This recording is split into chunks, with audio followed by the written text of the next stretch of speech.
Hi everybody, it's David Fleming here from the Toronto Realty blog, and this is the second half of my interview with housing analyst Ben Rabidoux, who was kind enough to join me over the weekend, and you saw the first half on Monday. So without further ado, let's get to the second half of the questions and the video. Enjoy.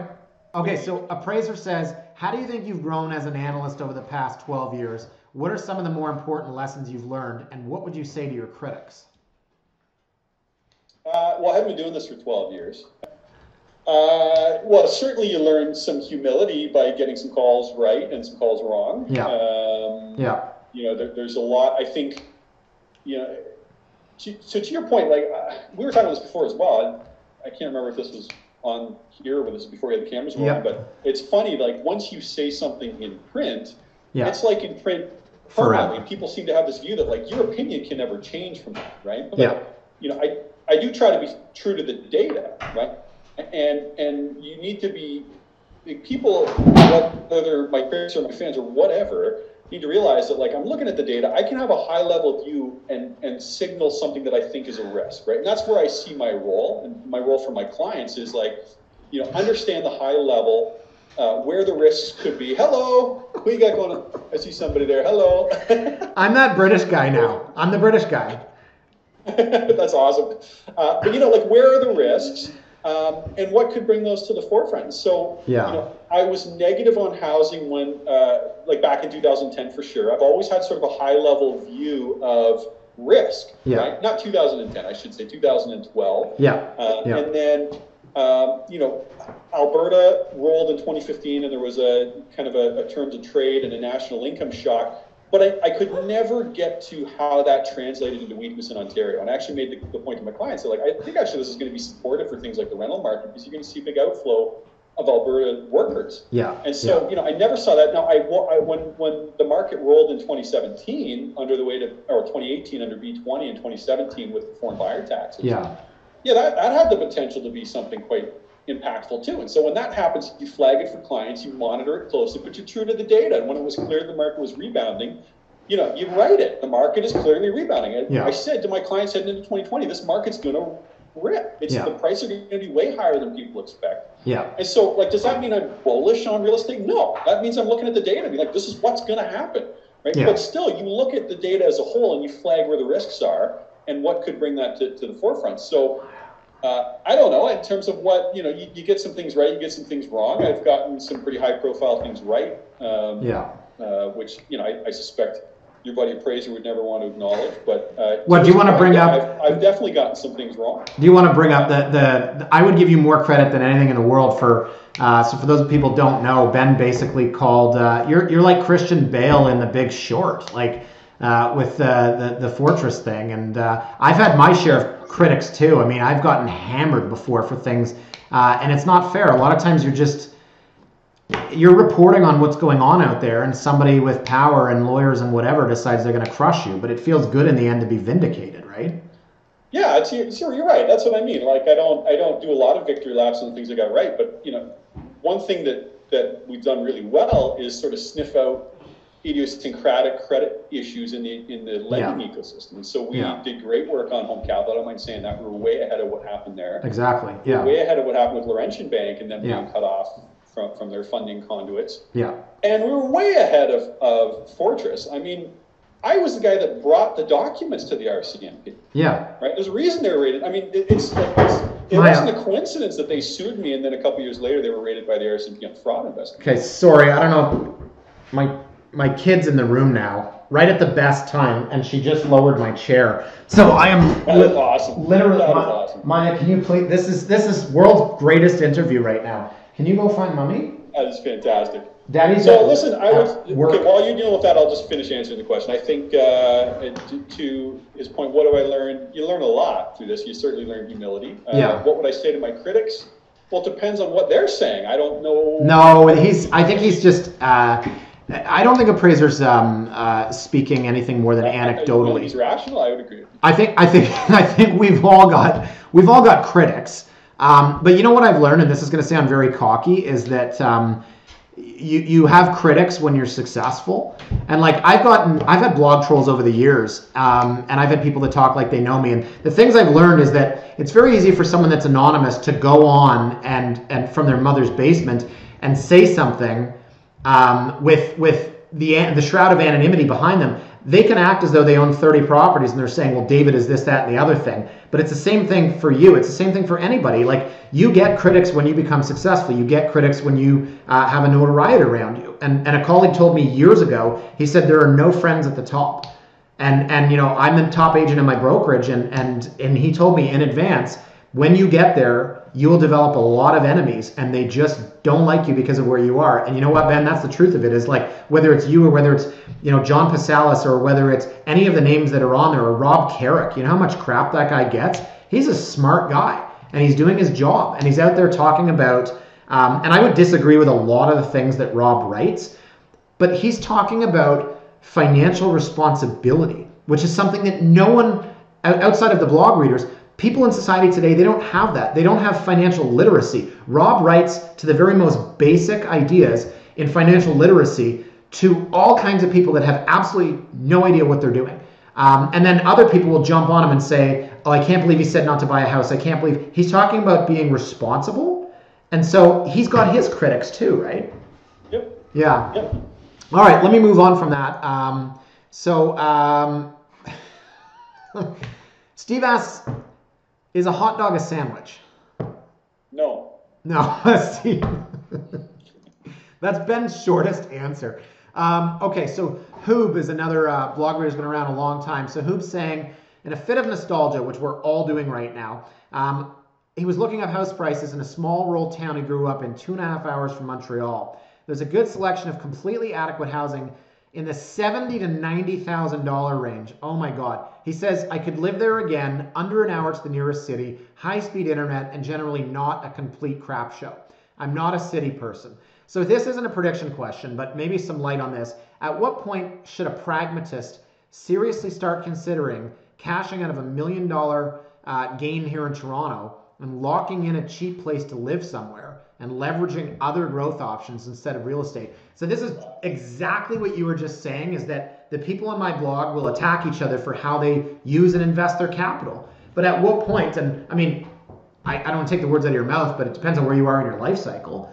Well, that's it. This is another personal finance question. I mean, yeah. Are you talking about a guy who's 30, or are you talking about a guy who's 65, is about to retire and is banking on his equity to entirely fund his retirement? Yeah. I mean, I'd say in the latter, yeah, you should do that now, because it's a matter of risk versus reward. Yeah. Right? And clearly the risk, if you're banking on that equity for retirement, that would make a lot more sense to do that now than if you're some 30-something. You're like, well, theoretically, in 30 years, I might downsize and move. Well, that's a very different discussion. So I don't know is the short answer. I don't know how I could possibly answer that. Depends on who they are. And I mean, I would add, I've had, just to put some color on this, so earlier this year I met with one couple. They wanted to sell and move to Ottawa. They can both transfer their jobs and they can cash out and they can have a hell of a lot bigger house there. Another couple, interestingly enough, they're younger. So couple number one was, let's say, early 40s. Couple number two is mid 30s.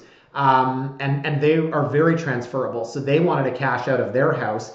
I would bet they bought it for like $600,000. They bought privately years ago. It was a steal, and it's probably worth $1.2 million now. And they can take that tax-free capital gain. They're also looking at moving to Ottawa. They can buy a house in cash and have savings, or they can buy a mansion. So it's, but do you want to live? They both said, couple number two, they have no roots in Toronto, no roots, and I was like, get out of here, man. What are you doing here? Yeah, that seems like that's quite a gift. It's so hard to say. I mean, you're right. If you're attached to the city and this is where you want to be and you want to raise your kids here and have grandkids come visit you here, it's a very different discussion. Like, how do you possibly begin to square that? There's no one answer for that. Yeah. For me, I can't imagine the Ottawa Realty blog, like the ORB. I'd have to start that. We need the heat, okay? I'm telling the readers, we need that heat. I lost one of my best readers. His name was Housing Bear. And he lost a bet with Kyle or Chris, and he said something like, if I'm wrong about this, I won't post for the rest of the year. And he was wrong, and he was like, okay, peace. And he never came back. And I'm like, where is he? And longtime realtor. The blog readers come and go over the years. But, okay, so Derek's another regular. So more predictions, I guess. Maybe a little color on this, because we've covered a lot of this. What's the worst analysis prediction that did not pan out as you expected? What's your best analysis prediction that panned out as you expected? And then this, you're going to love this, Ben. In the historical war between housing bears and bulls, what's the worst fallacious attack you see against each side? And I guess for you, this is Appraiser and Chris. Yeah, exactly. Yeah. Well, okay. So basically, they're asking my personal best. I mean, I would answer that for you. It was what you just covered: Fortress, Laurentian, Home Capital. Like for those readers that don't know, Ben was literally right out of The Big Short. He was Christian Bale. He predicted these things that happened. Being generous. No, I appreciate that. Yeah. I would say, okay, he's asking your macro calls. So yeah, I don't mind saying I've been very good on interest rates, direction of currency in Canada, which has been very easy. If all you did was look at it and go, okay, well, between Canada and the U.S. and where the household and corporate sectors are, the ability of the Bank of Canada to match the U.S. Fed in a tightening and subsequent loosening cycle is just not going to be the same. They've been in lockstep for years, but they can't be going forward. Right. And so you could see that as the Fed tried to normalize, the Bank of Canada wouldn't be able to follow and it could vent it through the currency.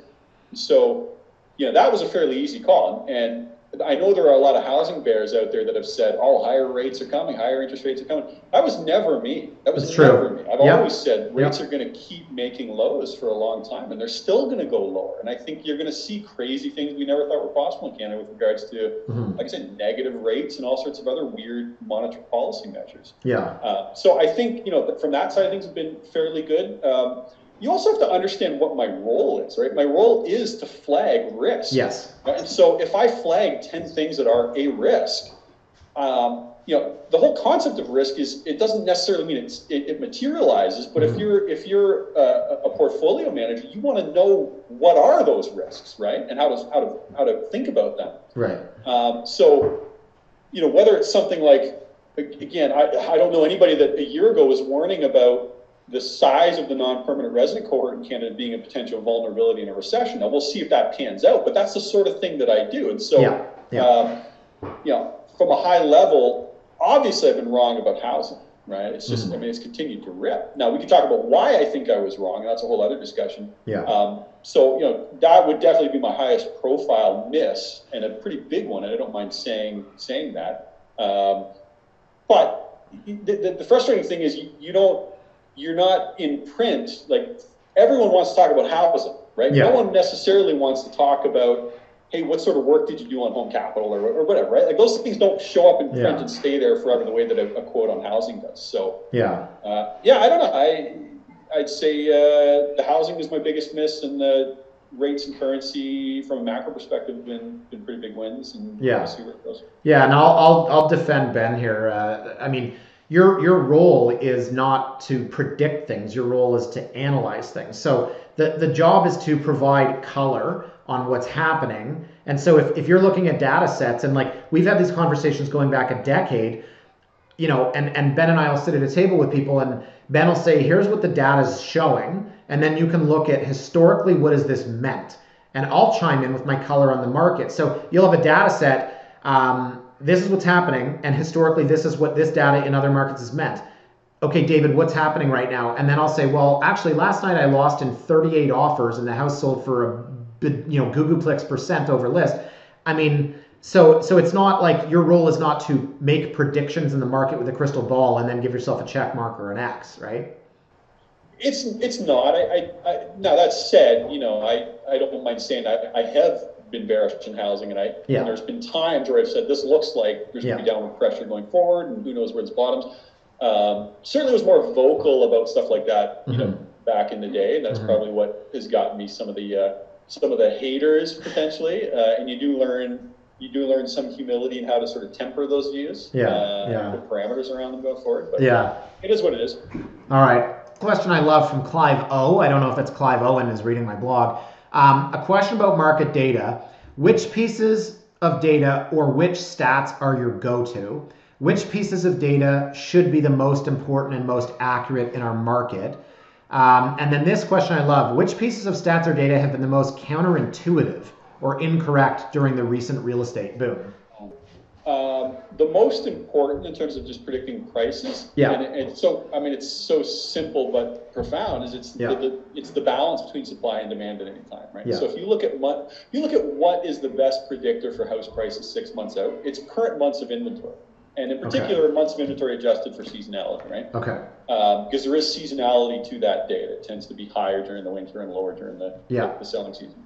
And so if you want to know the relative change in house prices 6 months out, look at the relative change in months of inventory. If months of inventory are rising, then prices will be decelerating. That's not to say they're going to be negative, but the growth will be slower 6 months out. Right? Now, there comes a point where you hit the threshold above which months of inventory indicates falling price. And what's interesting in Canada is every metro has like a different sensitivity for that. So in Toronto, generally, once you're above 4 months of inventory, and especially once you're pushing 6 months of inventory, prices start to show some downward pressure.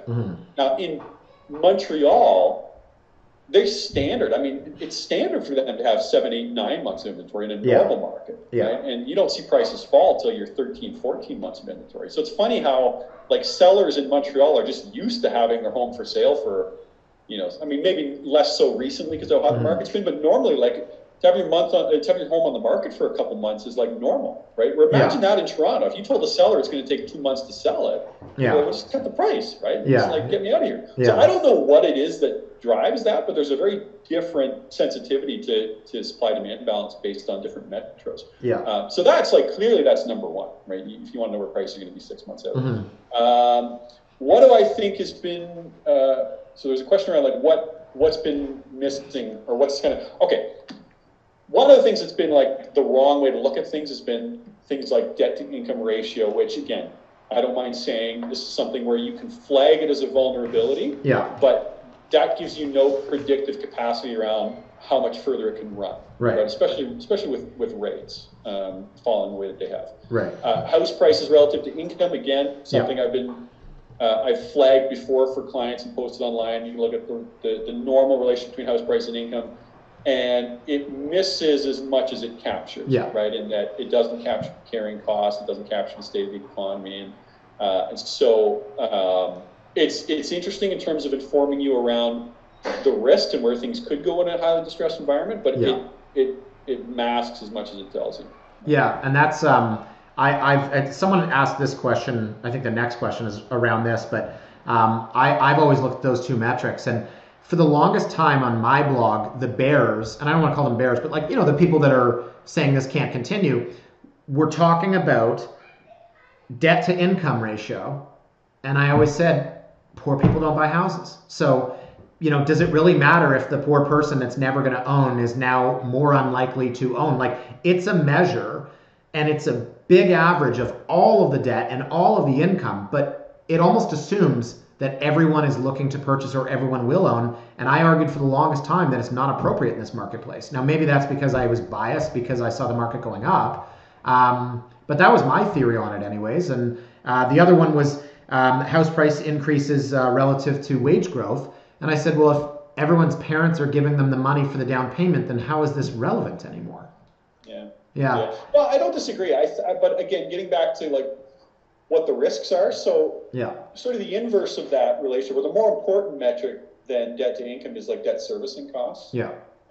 And I will say that one of the more alarming stats is that you've got household debt service ratios at all-time highs. At the same time that you got rates as low as they are. That's not to say that, once you cross a certain threshold that everything falls apart, but when it comes to flagging risks, right? And what this means in a recession, what it tells you is when we hit a recession, it's going to be way harder to stimulate your way out. I mean, I should just put this out to clients this week, but if you look at the change in the household effective interest rate, which is like the blended interest rate that households are paying at any time across all credit products. In 2009, we went into that recession, 2007, we went into the 2008 recession with the effective interest rate at about 6.5%. So imagine that. That's the average debt that households were carrying. A year and a half later, it was 3%. Right? So you had this shock and awe of dropping rates to zero. You had this enormous flow through to household balance sheets and the income statement. that was tremendously supportive of the economy. Now, the problem is going into this recession, that the effective interest rate was like 3.3%. Yeah. And they've cut the overnight rate to 0.25, and the effective interest rate is 3.1%, which is where it was 3 years ago. Like, there's no shock and awe, right? And this is the problem with low rates, is like, how do you stimulate your way out? So that's a great example of one where, yeah, the debt income ratio has been high and rising forever. But that's not to say entirely that it's like, it's not a useless metric, right? Because at least it gives you the perspective that when this cycle turns and policymakers try to put a floor under it, it's not going to be easy, right? No. That's where we're at right now. Yeah. Okay. So the next question, literally, I don't know if we've covered this, but let me read this because these are back to back. So Max says, here's what I've always wanted to ask a real housing analyst. Number one, why do the curves of appreciation in housing and wage growth continue to diverge for a second or third decade? Is this no longer concerning? And then why does the ratio of household debt to income continue to grow every year, but real estate prices continue to appreciate? When this ratio hit 150%, alarm bells sounded. Not as much noise was made when the ratio passed 160%. Ditto for 170%. Does this measure matter anymore? Ben, what happens if and when we cross 200%, both in theory and in practice? This part I love. I'm sorry, I'm going to read this. Both these questions I've learned from reading David's blog over the years. He's addressed the meaninglessness of these measures a few times, and I want to know if he's on point. Cheers. So thank you for that shout out, Max.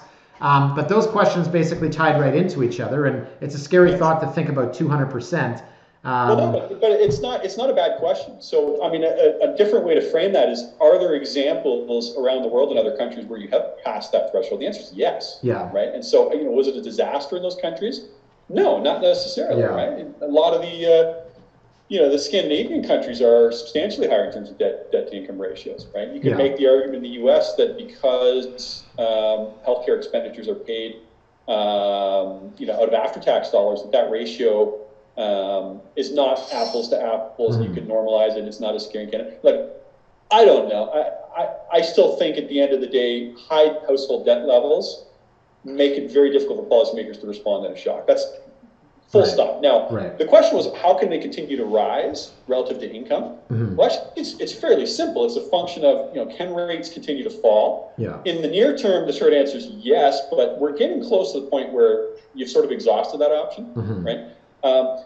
The other one that's more interesting to explore is, to what extent are local incomes underreported if the debt being taken out here is being serviced by income being earned abroad? And we don't know that. So could debt levels continue to rise relative to income if you have more foreign buyers and for foreign investors that are taking out debt? It shows up on bank balance sheet, but the incomes aren't being reported here. Right. They're transferring in enough to make the service payments, but that's it. That's a possibility too, right? So, I mean, those are the big reasons that you can see the household debt service ratio rise, the debt rise relative to income for a period of time. But I do think that there are constraints, that there are limits to that. And generally, you realize that once you're at the lower end of the ability to drop rates. But that said, there's nothing that says that we have to be tied to 25 or 30-year amortizations either. Right. There's plenty of countries that have 40-year, 50-year, and even longer. Right. And so, if they extended those amortizations such that the carrying costs were lessened, could it continue to rise? Yeah, it could. Would you be in favor? They won't do that. Could they roll out 50-year amortization? Would you be in favor of that? If Morneau stood up tomorrow and said, we're bringing in a 50-year amortization, do you think that's a good idea? Well, define a good idea. I mean, is it good for housing? Yes. Yeah. Right? Is it good for balance sheets in the long term? Probably not. Right? Yeah. I mean, we're at a point. See, the problem in Canada, David, is that you've got household savings rates that have averaged about 3% for the last 3 years, a little under. Yeah. Which is almost a third of what they've had in the U.S. We sort of kind of poo-poo our American neighbors as a bunch of yahoos that almost blew up their financial system. Yeah. The issue is that they've repaired the household balance sheet substantially, right? And they have been saving quite aggressively for a few years. We have not. Yeah. And we do need to get back to an era where there is some level of prudence by consumers. And that either happens sort of voluntarily, but more often than not, it happens via a shock that wakes people up. People don't just generally wake up one morning like, you know what, I just need to have more savings. I just need to de-lever a little. That doesn't happen. Usually that happens when everyone's like, crap, I don't know if I'm going to have a job. I don't know how I'm going to feed my family. Maybe I need to save up a bit, right? And I think that is likely what's going to come out of this as well as one of the unexpected consequences. We start seeing a rise in the household savings rate, start seeing more fiscal prudence going forward. Well, it also commands, spending habits, and different generations. Like I've got a young guy on my team now, and he said, my generation, we spend. And so this guy, before he started with me, the things he was doing, like going to the Masters, going to watch US Open tennis, going to play golf in South Carolina. These are things that I didn't start doing until I had the money of someone in my mid-30s. The next generation, some of them say, well, I'm never going to own a house, so I'm going to spend it now. But you talk about the savings, like I don't know that there's any difference between the societies and the difference between the haves and the wants and the needs. But I find that people are spending so much money, at least now relative to say 10 years ago, on food and on clothing and on consumer goods and the cars that they want. And maybe, is it possible Americans are just simpler? They have simpler tastes and they are able to save more money? That's a good question. I mean, certainly coming out of the recession, there was a significant deleveraging, both through paying down debts and defaulting on the debts. Yeah. Right? Two ways that you delever and get debt off your balance sheet. So that did free up some income. I mean, the U.S. households, the debt levels never really came back. They continue to fall. Right. I mean, the great example, like here's just the crazy example of all this, sort of like kind of sidetrack, but like look at HELOC debt, drawn HELOC balances in Canada. If you normalize for the size of the economy, we're about 13% of GDP in drawn HELOC balances. Right. The U.S. today is under 2%. Wow. Right? And no, when they peaked, they were about 4.5%. Right. So, there seems to be more torque to consumption from housing in Canada than there is in the U.S. And the reality is the U.S. is a very dynamic economy relative to Canada. We sort of tie ourselves to a couple of main industries and we hope they do well. Yeah. Right? Yeah. And the U.S. is a lot more diversified than that. So, I don't know. I don't know how this all plays out, but I think it's, I think there's a few reasons why household savings rate's been higher in the U.S. I think primarily it's related to just the shock and awe that still lingers from the '08 recession. Wow. 12 years later, eh? Okay, I got one more question. That's it. Evan Siddle's term is up this year. Do you have an idea on who could be his successor? Any conclusions we can draw from this appointment with respect to our future real estate or future government real estate policy? That's actually a great question. Save the best for last. Well, and I don't have a great answer for it. I don't know. I think, listen, it depends on where you stand in your kind of bull versus bear kind of leaning, but that would depend on how you see Evan Siddall. I tend to think that Siddall has done a great job of de-risking the system. Sure. He's brought the insurance in force at CMHC down from its incredible juggernaut levels. Gosh, I got to go back and look, but 500 billion. Yeah. Like it's way down. It's down like 30% from peak levels. And he's done that without causing a serious issue with housing financing. Right. So, people hate him for having brought down the amortization rates and brought down the max purchase price that is eligible for securitization insurance. But it's hard to argue.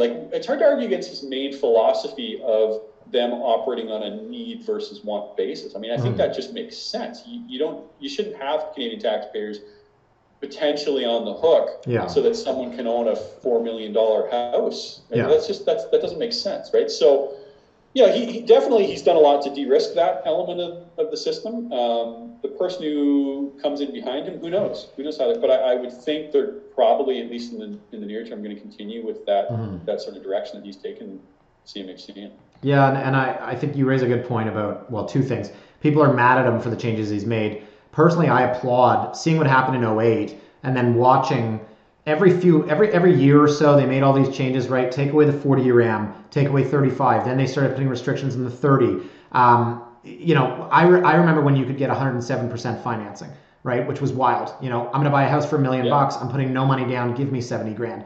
The minimum 5% down payment, minimum 20% for investment properties, minimum 20% for over $1 million. Like all of these changes were brought in not to punish people, but to make our system stronger. And so your argument, and I don't want to get thrown around in the left, right, or bear bull camp, but I don't see these as problematic. I don't see these as unfair. I see these as being financially prudent, and that's his job, right? Yeah.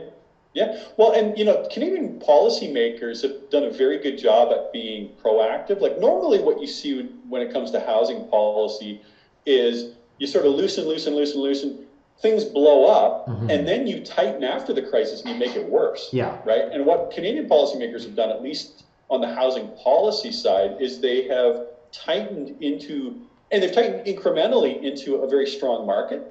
And now they do have some flexibility. We talked about this. They do have some flexibility to loosen amortization, loosen some of these insurance requirements, and they can help to kind of support housing in the next downturn. Yeah. The U.S. didn't have that. They were like pedal to the metal, full out loosening into a crisis, and then had to tighten coming out of it. Yeah. So it's a very different scenario in Canada. You do have to applaud policymakers for that, at least. I do. I mean, we learned from their mistakes. We made the system better, and you see on these lists that Canada has the best banking system in the world. I don't know if that's now, but at least a few years ago it was. So I have no issues with that. I mean, and the second point I would make is that I have blog readers all the time that lament the fact that CMHC is taking on risk for the average taxpayer. And so I get that. To me, it's all theoretical. It's not like Justin Trudeau is going to go knock on your door and say, hey, the real estate market blew up, CMHC is screwed, we need you to write us a check for $8,000. But in theory, yeah, we're backing, to your point, everyone that wants to own a home that maybe they can't afford, and it's the taxpayers that are backing this. So I can't conclude whether or not it's a right or wrong thing to do, especially as the federal government's just earmarked $300 billion in new spending this year. Well, it's been something that's been net positive for taxpayers for a long time. It's paid a surplus. I mean, you can argue whether it's a good idea going forward, but there's no question it's been good until now. Yeah. And they have de-risked it substantially. So it's not the risk it was 5 or 6 or 10 years ago. Yeah. Awesome. All right. Thanks. I really appreciate this, Ben. I'm sure the readers will eat this up. Hey, man, listen, stay well. And, you too. Always happy to catch up, buddy. Awesome. Okay. Have a good one. See you, Ben. Yeah, you Take too. care, man. Bye. Folks, thank you so much for watching. I really hope that you appreciated.